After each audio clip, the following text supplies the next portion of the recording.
pour ce petit piège, pour les poissons de roche, je tiens à le préciser, vous pouvez utiliser une grande bouteille comme ça de 2 litres ou des petites bouteilles, mais là ça marchera plus pour les vraiment tout petits poissons. Là c'est pour les poissons de roche genre girelle, roucao et tout ça, voilà. Donc aussi d'un couteau et d'un ciseau.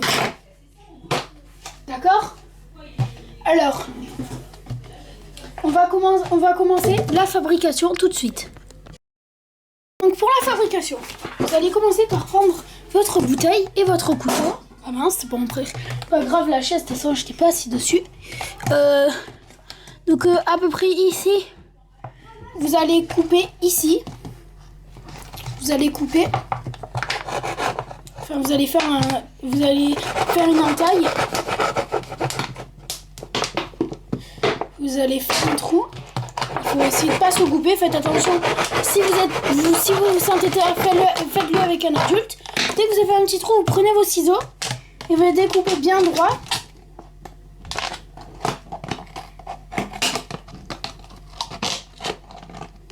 Bon, là, il sera un peu à l'arrache parce que je vais pas l'utiliser. Je pense celui-là. J'en ai pas encore l'utilité. Je vais pas garder un piège en bouteille en plastique pendant 3 mois avant de pouvoir pêcher. Mais je ne dois pas 3 mois. Là, j'ai déjà commencé là, à pêcher parce que il y a eu les dorades aussi il y a pas longtemps. Bon voilà. Donc là, vous allez prendre comme ça. Vous voyez, cette bouteille est déformée. Donc vous allez prendre, si votre bouteille est déformée comme moi, votre ciseau et puis vous la rétrécissez, mais pas trop parce que sinon après les poissons ils auront pas la place de rentrer dedans.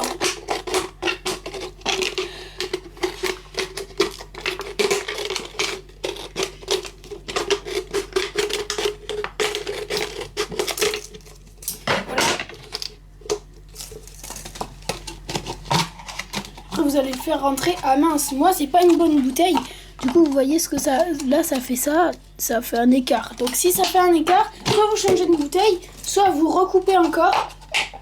Ça, c'est pas grave si vous coupez ça, là, dessus.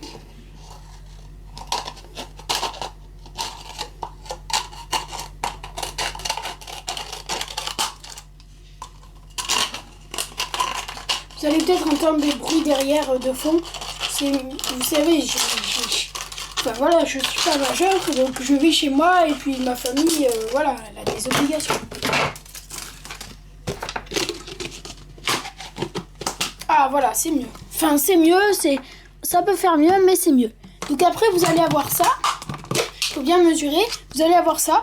Vous allez le couper, pas le maximum au bout, mais voilà, parce que sinon là, c'est trop petit, les poissons ils rentreront pas dedans. Par contre, c'est au couteau qu'il faut le faire, au ciseau ça sera trop difficile. Je vais m'asseoir parce que ça met longtemps. Donc dès que j'ai fini comme ça met longtemps, dès que j'ai fini de couper, je vous retrouve. Ouf, voilà, c'est fait. J'ai mis au moins 5 minutes. Donc vous allez avoir vos 2 trucs ici. Ça, vous allez le garder pour une vidéo sur la chaîne Speedy83. Je ferai une vidéo sur pour un accroche lacet, ça nous servira, vous le gardez. Après, vous prenez votre bouteille, vous le mettez comme ça. Là, alors, vous pouvez mettre des poids au fond.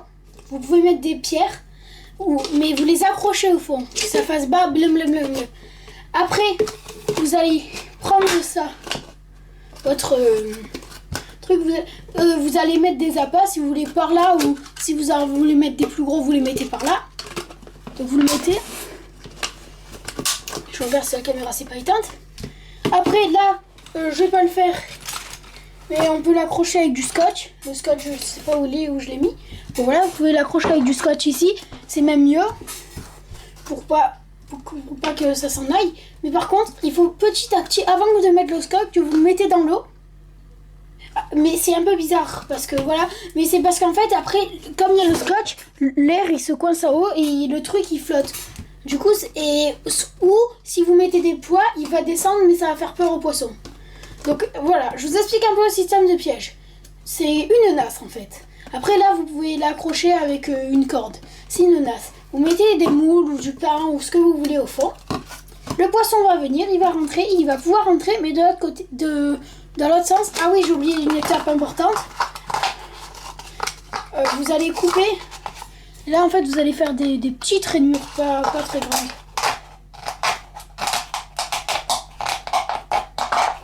Attendez, je vais le faire au ciseau.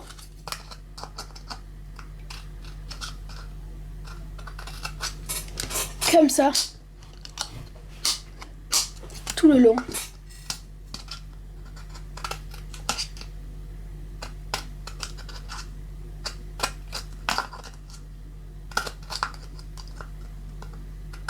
Donc il faut savoir que ce piège est connu des pêcheurs, hein, des bons pêcheurs. C'est bien connu, vous pouvez regarder d'autres vidéos de youtubeurs qui l'ont fait. Moi j'ai pas essayé de les recopier parce que ce piège en fait, j'ai même pas regardé de vidéo mais je l'ai fait tout seul, je l'ai inventé. Enfin, je me suis dit que je l'avais inventé, après j'ai regardé piège à poisson sur YouTube. D'un coup j'ai vu ça. Bon, je vais pas le finir parce que ça met 200 ans, mais voilà, ça fait un truc comme ça. Quand vous mettez, vous faites ce que je vous ai dit. Donc le poisson va rentrer, il va pouvoir rentrer parce que les languettes sur le côté vont s'écarter. Mais quand ils vont venir dans l'autre sens, elles pourront pas. Ça le bloque là, donc il restera à l'intérieur. Et après vous pouvez le laisser quelques jours comme ça, le poisson meurt à l'intérieur. Et des crabes et d'autres poissons aussi vont venir le manger. Et ainsi de suite. Et au bout de quelques jours, une semaine, vous le reprenez, ou même quelques heures si vous voulez bien des poissons vivants. Et voilà, et je sais aussi que ce piège marche très bien dans les lacs. Voilà, c'était Speedy83 à la pêche. Je vous retrouverai pour une autre vidéo. Je vous dis bye les amis.